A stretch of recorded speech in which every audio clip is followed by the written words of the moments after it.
Good evening बच्चों। चलिए, question bank 2011 का अगला सवाल हम लोग करने जा रहे हैं। अभिक्रिया की कोटि, ऑर्डर ऑफ रिएक्शन, ए में पूछा गया है। तीसरा नंबर का सवाल है ना।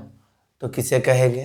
तो पहले उससे पहले मैं चाहता हूँ कि आप इसका कोटि अभिक्रिया, ऑर्डर ऑफ रिएक्शन कैसे लिखा जाता है, थोड़ा उस बात को ध्यान में दें। तो हमने बताया था केवल हम लोग को मतलब रखना है रिएक्टेंट से, प्रतिकारक से। तो इसका अगर हम लिखना चाहें rate of reaction, order of reaction, तो क्या लिख सकते हैं? R बराबर K कंसंट्रेशन A पर पावर A कंसंट्रेशन B पर पावर B। इसी को हम लोग बोलते हैं वेग समीकरण। बोलो यस या नो। अब कहता है ऑर्डर ऑफ रिएक्शन किसे कहते हैं सर? तो कहता है दिए गए वेग समीकरण में, दिए गए वेग समीकरण में प्रतिकारक के सांद्रण, प्रतिकारक के सांद्रण के घातांकों के योग को कहा जाता है ऑर्डर ऑफ रिएक्शन। अभिक्रिया की कोटि या कोटि अभिक्रिया भी कहा जाता है। तो अभिक्रिया की कोटि किसे कहते हैं? तो दिए गए वेग समीकरण में प्रतिकारक के सांद्रण के घातांकों के योग को, पावर को जोड़ देंगे तो वही हमारा कहलाएगा, क्या कहलाएगा? Order of reaction. और इसका बी भी एक नंबर में पूछा है, एक नंबर 2 नंबर। तो इसको भी सस्ता में हम लोग कर सकते हैं। बी में क्या है सर? थ्रेशोल्ड एनर्जी है, जिसको हमने लिखाया था देहली ऊर्जा केमिकल काइनेटिक में। तो इसको ऐसे बोल देते हैं, आप लोग लिख लेना क्योंकि बहुत ही हल्का है। यांत्रिक ऊर्जा तथा संक्रियन ऊर्जा, यांत्रिक ऊर्जा तथा संक्रियन ऊर्जा के योग को कौन सा ऊर्जा कहा जाता है? देहली ऊर्जा। यांत्रिक ऊर्जा तथा संक्रियन ऊर्जा के योग को internal energy, the sum of internal energy and activation energy is called देहली एनर्जी। तो यह हो गया एक नंबर, यह हो गया एक नंबर 2 नंबर। स्क्रीनशॉट ले ले।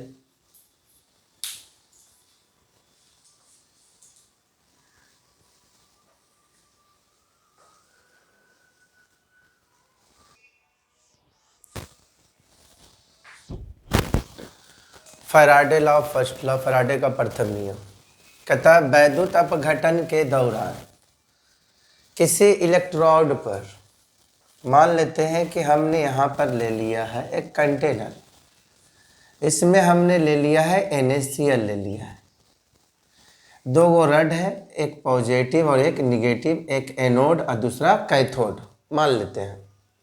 अब इसको इलेक्ट्रोलाइसिस कराएंगे तो टूटेगा पॉजिटिव है, टूटेगा निगेटिव, एनोड पॉजिटिव और कैथोड निगेटिव। तो पॉजिटिव वाला जाएगा निगेटिव के पास और निगेटिव वाला जाएगा पॉजिटिव के पास जाएगा। तो कहता है ये जो क्रिया हुआ प्लस माइनस में टूटना, इस क्रिया को बोलते हैं वैद्युत अपघटन। तो वैद्युत अपघटन के दौरान किसी इलेक्ट्रोड पर या तो एनोड या तो कैथोड, किसी इलेक्ट्रोड पर एकत्रित भार आवेश का मान लेते हैं, इसमें देखो बैटरी जोड़ देते हैं, इसमें हम बैटरी जोड़ देते हैं। तो वैद्युत अपघटन के दौरान किसी इलेक्ट्रोड पर एकत्रित भार आवेश के सीधा समानुपाती होता हो, उसी को हम लोग बोलते हैं फैराडे का प्रथम नियम। W बराबर, यहाँ से क्या करेंगे, इसको हटाएंगे तो कांस्टेंट के रूप में आएगा ZQ। Q का मान भी धर सकते हैं यहाँ पर, W बराबर Z, Q बराबर पढ़े होंगे IT, पढ़े होंगे क्या? हमने पढ़ाया भी है। This is a Faraday first law. ऐसे एक नंबर में पूछा है तो बस कल इतना ही लिख दीजिएगा, इसे दिखाने की आवश्यकता भी नहीं है। इसी में दूसरा सवाल पूछ रहा है जो कि आप अपने से पढ़ लीजिएगा। सवाल दूसरा क्या कह रहा है? कि विद्युत रासायनिक तुल्यांक की परिभाषा जेड किसे कहते हैं, जेड किसे कहते हैं। तो याद रखना, 1 एम्पीयर विद्युत धारा को 1 सेकेंड तक प्रवाहित करने में 1 एम्पीयर, आई बोले तो करंट, करंट बोले तो 1 एम्पीयर, 1 एम्पीयर विद्युत धारा को 1 सेकेंड तक, time T for time, 1 ampere विद्युत धारा को 1 सेकेंड, जेड का डिफाइन कर रहे हैं, जेड जिसको शॉर्ट में बोलते हैं ECE, इलेक्ट्रोकेमिकल इक्विवेलेंट। कॉपी देखिएगा, आपको पढ़ाया हुआ है, टेंशन नहीं लेना है। विद्युत रासायनिक तुल्यांक, विद्युत शॉर्ट में रासायनिक तुल्यांक, विद्युत रासायनिक तुल्यांक। तो आप अपने से लिख लीजिएगा इसको। 1 एम्पीयर भी किसी इलेक्ट्रोड पर 1 एम्पीयर विद्युत धारा को 1 सेकेंड तक प्रवाहित करने में जो भार डिपॉजिट होगा वही उसका जेड कहलाएगा। तो जब हम आई का मान 1 दे दें और टी का मान भी 1 दे दें तो डब्ल्यू बराबर देखिए क्या आ गया, जेड। तो किसे कहेंगे जेड?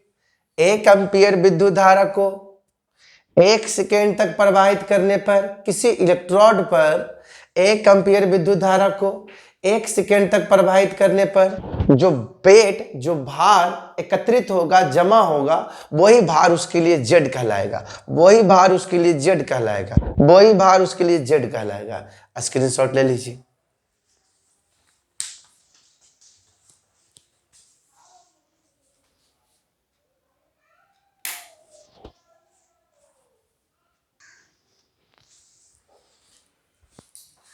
चलिए, भार टाइफन वेन क्या होता है जब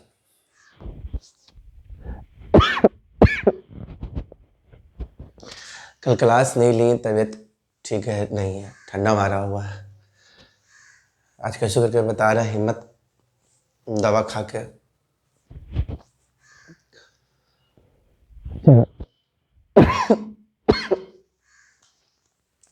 क्या होता है जब इथेनॉल को ऑक्सीकरण करा देंगे KMnO4 के साथ। तो याद करो, कम से कम इतना बार सर बताए होंगे इस चीज को। इथेनॉल, इसको क्या करना है, अम्लीय एसिड, मतलब अम्लीय KMnO4। तो हमने तो बोला था कि ये भाई साइड या तो एसिड के साथ आएंगे या तो बेस के साथ आएंगे। तो यहाँ पर अम्लीय कह रहा, ज़्यादा केस में एसिड के रूप में ही आते हैं। तो कोई भी एसिड यहाँ ले लीजिए, H2SO4 ले लीजिए, आप अपना कॉपी में देखिएगा बहुत बड़ा है, और ऑक्सीडाइजिंग करा दीजिए, ऑक्सीडेशन करा दीजिए, ऑक्सीकरण करा दीजिए। तो खुद आप लोग को पता है कि क्या बनेगा, याद करिए। ऑप्शन ए एल्डिहाइड, नहीं। Option b acetic acid, yes.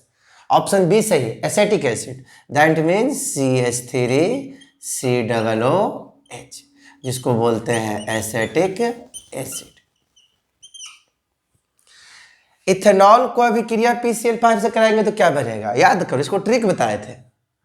Ethanol, इस तरह से इथेनॉल लिख लें। अब इस इथेनॉल को हमने बोला था, पुरानी बात को थोड़ा ध्यान में रखें। ये देखिए, इसको हम ऐसे तोड़ देते हैं समझाने के लिए, कुछ देरी के लिए।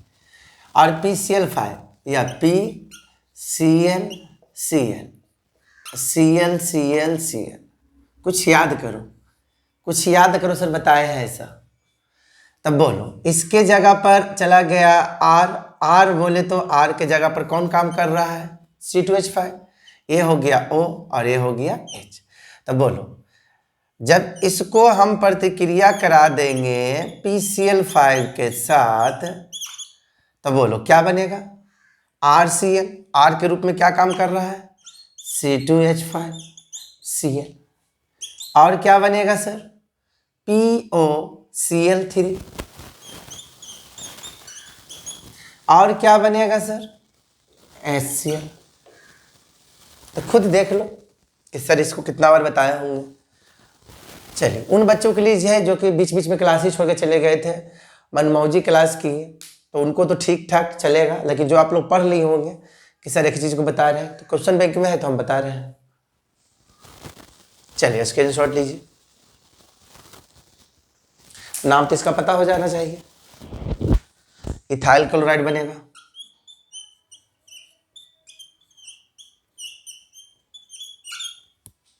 या क्लोरोइथेन, आईपीएस नाम की बात करेंगे तो क्लोरोइथेन, क्लोरोइथेन।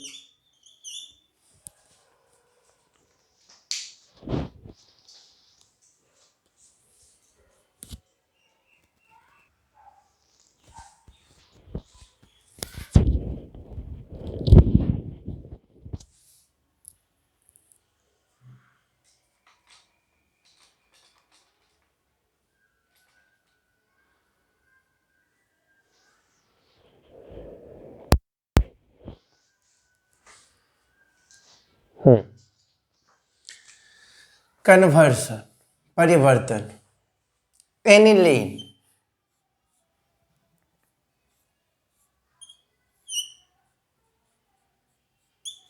इसको हेलोजिनेशन करा दो, हेलोजिनेशन।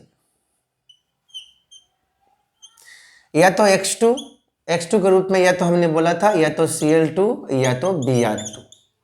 तो यहां देख लो सवाल में आपका क्या है, ब्रोमो है। तब बोलो यहां पर Cl2 जाएगा कि Br2 जाएगा? Br2 जाएगा सर। थोड़ा डिस्टेंस बना देते हैं, यहां पर क्रिया लिख देते हैं, हेलोजिनीकरण, हेलोजेनेशन। तो यहां पर X2 के रूप में या तो Br2 आ सकता है या तो Cl2 आ सकता है। तो यहां पर हमने ले लिया है Br2। आप खुद देखिए पोजीशन 2 4 6, यह हो गया 1 के बाद 2 4 6, सबके पास हाइड्रोजन है। तो हाइड्रोजन निकलेगा तो एक हाइड्रोजन एक ब्रोमीन, एक हाइड्रोजन एक ब्रोमीन, एक हाइड्रोजन एक ब्रोमीन, 3 हाइड्रोजन और 3 ब्रोमीन। और जो हाथ खाली है उसमें भी जाएगा ब्रोमीन। तो 3 हाथ निकला, 3 हाइड्रोजन निकला तो 3 हाथ खाली, और 3 को जुड़ेगा तो 3 3 6, मतलब यहां आप 3 से मल्टीप्लाई कर दीजिए। जैसे 3 से मल्टीप्लाई करिएगा तो ये आपको बनेगा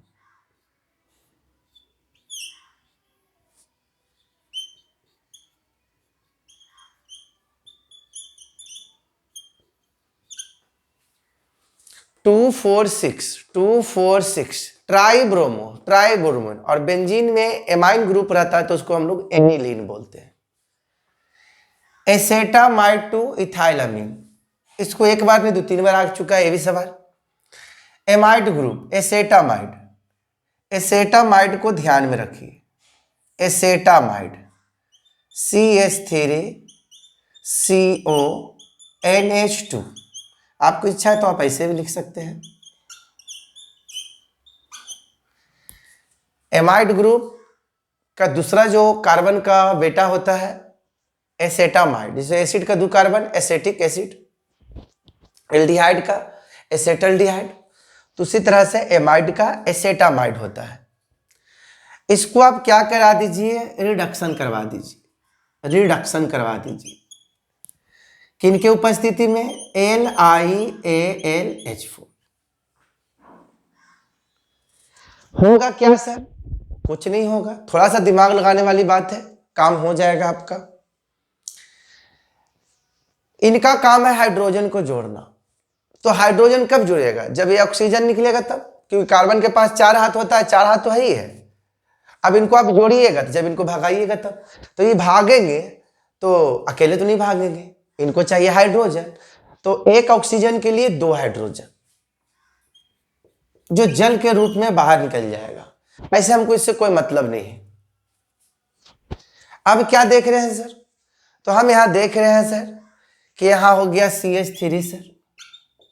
जब ये निकला तो यहां से 2 बॉन्ड खाली हो गया, अब उसको पूर्ण कर रखेगा हाइड्रोजन, तो 2 हाइड्रोजन यहां भी जाएगा सर,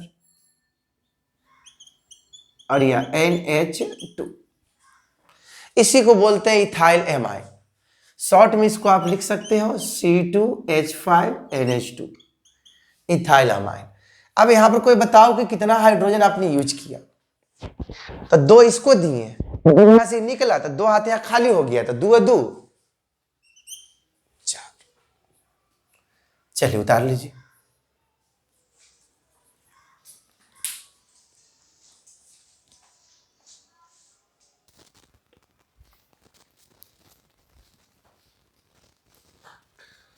कैल्सिनेशन निस्तापन किसे कहेंगे? तो कहता है वैसा कंसंट्रेटेड और सांद्रित अयस्क जिसमें हवा की अनुपस्थिति में, हवा नहीं होना चाहिए,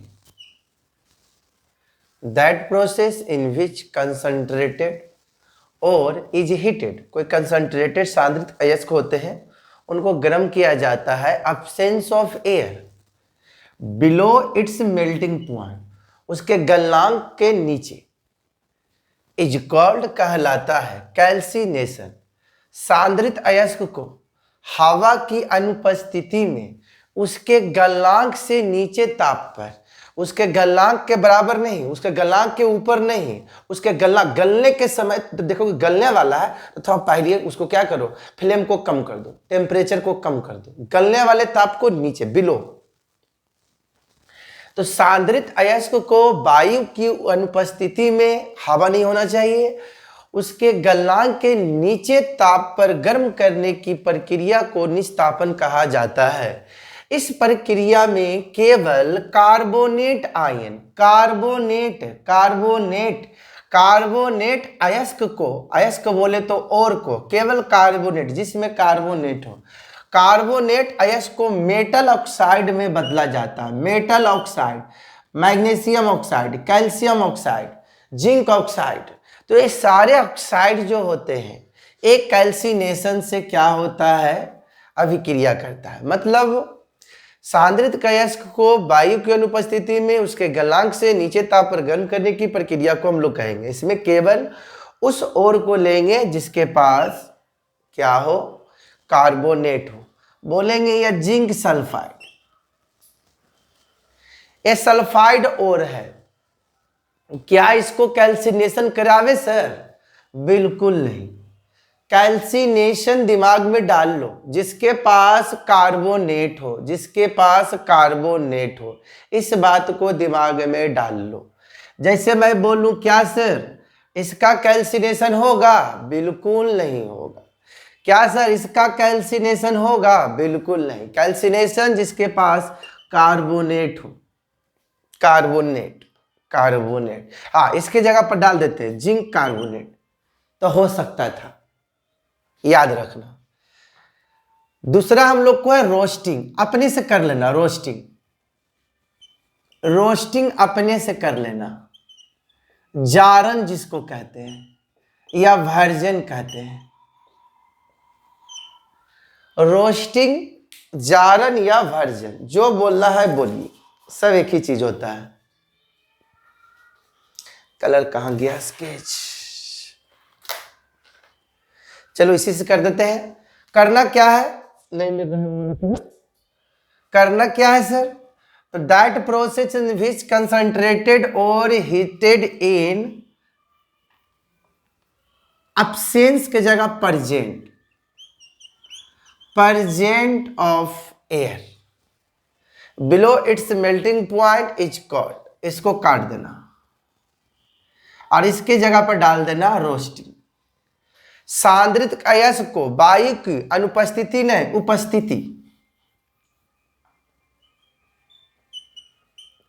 उपस्थिति में उसके गलनांक से नीचे ताप पर गर्म करने की प्रक्रिया को हम लोग बोलेंगे जारन, जारन या वर्जन, जो बोलना है बोलो। इस प्रक्रिया में सल्फाइड ओर को, इस प्रक्रिया में सल्फाइड ओर को, सल्फाइड ओर को मेटल ऑक्साइड में बदला जाता है, इसमें कोई चेंजिंग नहीं। जैसे सर एग्जाम्पल,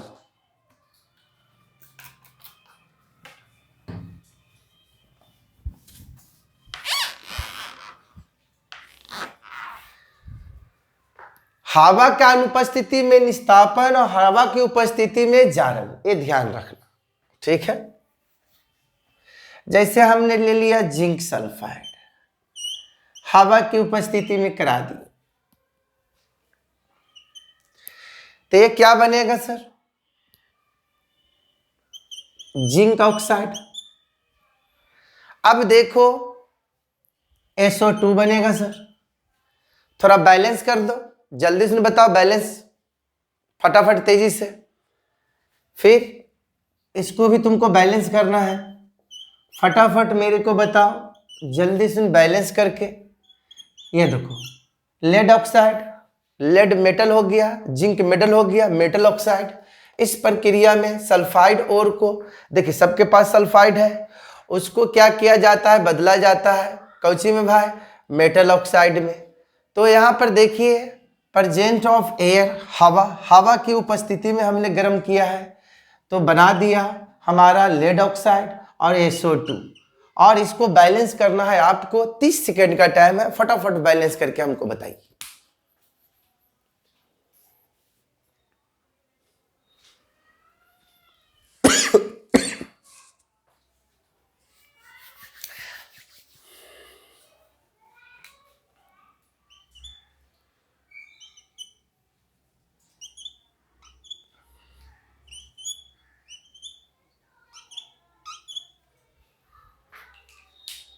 छः, दो दूनी 4, 2 6। चलो देख लो, स्क्रीनशॉट ले लो।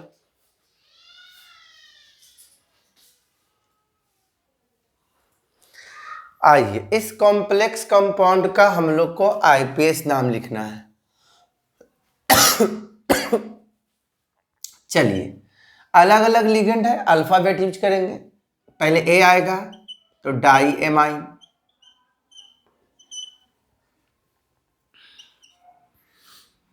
डाई क्लोरो, क्लोरो या क्लोराइडो। फिर सेंट्रल मेटल, प्लेटिनम हो जाएगा यहाँ पर।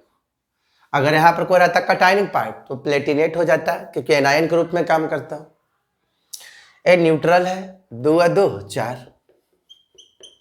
और बाहर में देख रहे हैं क्लोराइड है,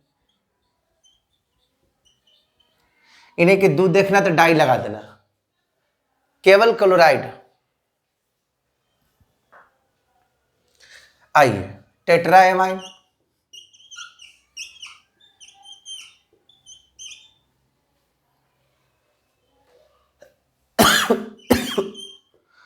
डाई क्लोराइडो,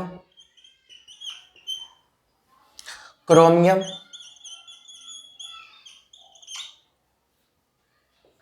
न्यूट्रल हो जाएगा ये, 2 1 3। चार्ज के लिए क्या बोले थे? आयन। स्क्रीनशॉट ले लो।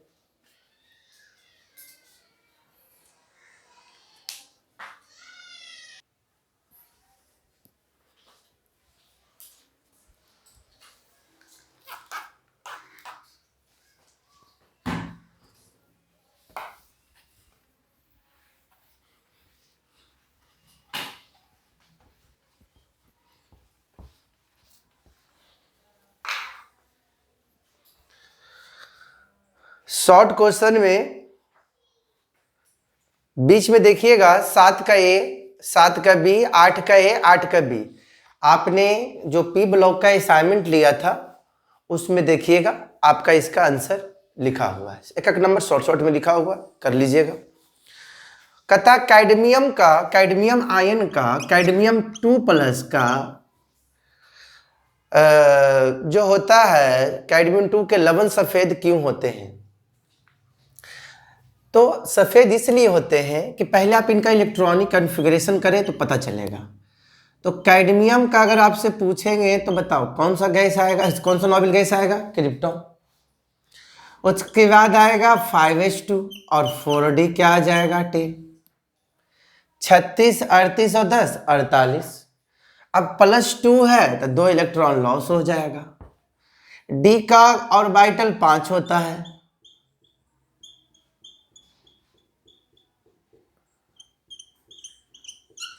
इनके पास अनपेयर इलेक्ट्रॉन 0, अयुग्म इलेक्ट्रॉन 0। तो कोई पूछेगा कैडमियम आयन लवण सफेद क्यों होते हैं, तो क्या बता दीजिएगा एक लाइन में कि इनके पास अयुग्म इलेक्ट्रॉन एक भी नहीं होते हैं, इसलिए कैडमियम आयन लवण सफेद होते हैं। कहता है H3PO क्यों एक अवकारक के काम करता है, जबकि H3PO4 जो होता है ऐसा नहीं कर पाता है, क्योंकि सबको पता है, मैंने बताया था ल्यूइस स्ट्रक्चर के अनुसार हमने बताया था कि जितना किसी तत्व के बाहरी सेल में जितना इलेक्ट्रॉन होगा मैक्सिमम, उतना मैक्सिमम बॉन्ड बना सकता है। तो फास्फोरस अगर हम लिखे तो 285, तो इनके बाहरी सेल में आउटरमोस्ट ऑर्बिट में मैक्सिमम इलेक्ट्रॉन 5 है, तो ये मैक्सिमम कितना बॉन्ड बनाएगा, मैक्सिमम फास्फोरस को कितना बॉन्ड बनाना चाहिए 5। अगर 5 बना लिया तो वो किसी प्रकार का फिर चेंजिंग करने वाला नहीं है। लेकिन अगर उससे कम है तो फिर क्या करेगा, वो अपना ऑक्सीडाइजिंग एजेंट को, रिड्यूसिंग एजेंट को, दोनों में से किसी को बदल सकता है। तो यहां पर आपको बोल दिया है अबकारक, मतलब यहां पर बोल दिया है रिड्यूसिंग एजेंट के बारे में। तो आप क्या करिए, H3PO3 और H3PO4 दोनों का निकालो ऑक्सीडेशन स्टेट। तो इसको निकालना है, इसको निकालना है, जिसको निकालना है उसको x मान लेते हैं, -6 घटा देंगे तो +3, और यहां देखेंगे 3 + x और -10,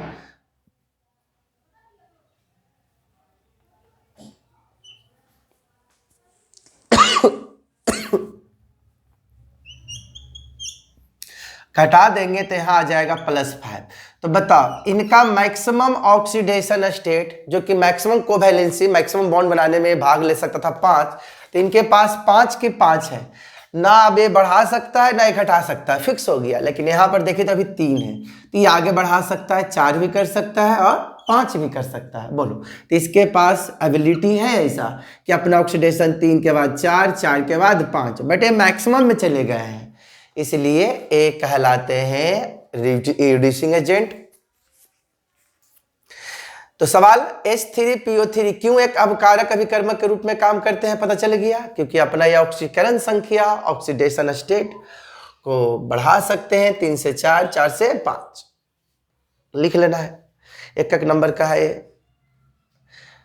तो शॉर्ट क्वेश्चन का कहानी क्या हो गया, खत्म हो गया। कल से हम लोग लॉन्ग क्वेश्चन का बात करेंगे, ठीक है। चलिए रह देते हैं, आज भरे हैं।